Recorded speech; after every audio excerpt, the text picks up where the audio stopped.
Allez les amis, on est parti pour apprendre très facilement comment calculer une vitesse moyenne quand on vous a donné le distance qu'on a parcouru ainsi que le temps qu'il nous a fallu pour parcourir cette distance. On se fait ça tout de suite.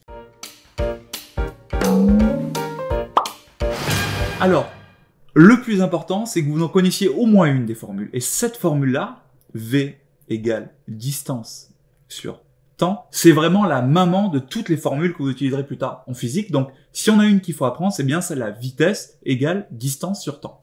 Une petite astuce, si à un moment vous demandez est-ce que c'est D sur T ou T sur D, enfin que vous n'êtes plus trop sûr de la formule, c'est de vous dire, bon, ce qui est sûr, c'est que quand on vous demande une vitesse, une unité que vous avez envie d'utiliser, c'est le kilomètre/heure. Donc, une vitesse, a priori, c'est en kilomètres par heure.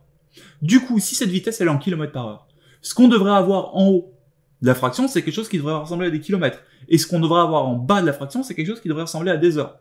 Or, il se trouve que une distance en kilomètres et un temps en heures, c'est cohérent. Alors que si vous aviez T sur D, vous vous dites, attends, un temps en kilomètres et une distance en heures, non, ça sent pas bon, il y a un problème. Donc, je vérifie rapidement avec la technique de l'unité si c'est la bonne formule, et ensuite, j'ai plus qu'à appliquer. Moi, je veux une vitesse moyenne, sachant que j'ai fait 10 mètres, donc 10 mètres de distance, divisé par 20 secondes. Un temps de 20 secondes. Regardez, hop, on a notre unité.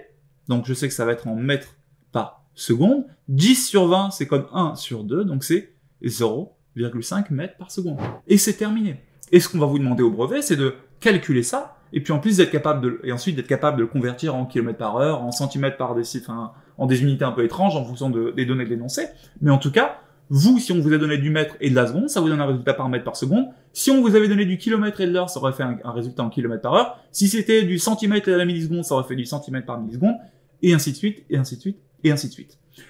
Entraînez-vous en dessous, parce que après, ce qu'on va apprendre à faire, c'est isoler T. Donc se demander, bah, si j'ai une vitesse et une distance, est-ce que je peux avoir un temps? Voir si j'ai un temps et une vitesse, est-ce que je peux avoir une distance? En attendant, il y a des petits exercices en dessous. À vous de jouer, vous êtes des champions.